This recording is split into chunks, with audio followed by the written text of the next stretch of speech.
Hi friends, இன்றைக்கி நம்ம easy டெக்னிக்கில் ஒன்று நான் உங்களுக்கு காமிக்க போகிறேன். கண் எரியாமல், கண்லேருந்து தண்ணி வராமல் வெங்காயத்தை வந்து எப்படி உரிக்கிறது அப்படின்னு சொல்லிட்டு. எப்பயுமே நம்ம மேலே இருக்க இதை வந்து மேலே இருக்க ஃபஸ்ட்டு பகுதியை வந்து கட் பண்ணவே கூடாது. பேக்கில் இருக்கிறத கட் பண்ணிவிட்டு இங்கே இருக்கிற ஸ்கின் எல்லாம் ரிமூவ் பண்ணிடணும். ஃபஸ்ட்டு இது வெங்காயத்தெல்லாம் மேலே தோல் உரிச்சிடணும். மேலே இருக்கிறத மட்டும் கட் பண்ணாமல் இங்கே பாருங்கள் ஃப்ரெண்ட்ஸ், இந்த மாதிரி நம்ம வந்து தோல் உரிச்சிடணும். கீழே மட்டும்தான் கட் பண்ணியிருக்கேன், மேலே கட் பண்ணலை.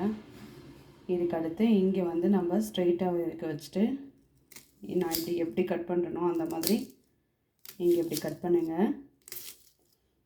இப்படி சுற்றி எல்லாமே அழகாக மேலே இருக்கிறத கட் பண்ணவே இல்லை, கீழே இருக்கிறத மட்டும்தான் ரவுண்ட் பண்ணிவிட்டு சைட்லேயும் கட் பண்ணலை, ஹாஃபாகவும் கட் பண்ணலை. அப்படி நான் எப்படி கட் பண்ணிகிட்ருக்கேன் பாருங்கள் ஃப்ரெண்ட்ஸ்.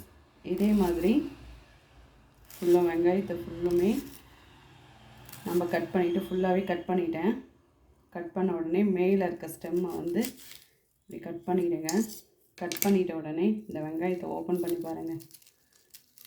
பாருங்கள் ஃப்ரெண்ட்ஸ், எவ்வளோ அழகாக சூப்பராக வந்திருக்கு. இங்கே பாருங்கள் எவ்வளோ சூப்பராக இருக்குது. நம்ம கையில் கட் பண்ண மாதிரி எவ்வளோ அழகாக வந்திருக்கு. நீங்களும் இதே மாதிரி ட்ரை பண்ணி பார்த்துட்டு எப்படி இருக்குன்னு சொல்லுங்கள் ஃப்ரெண்ட்ஸ். தேங்க்யூ.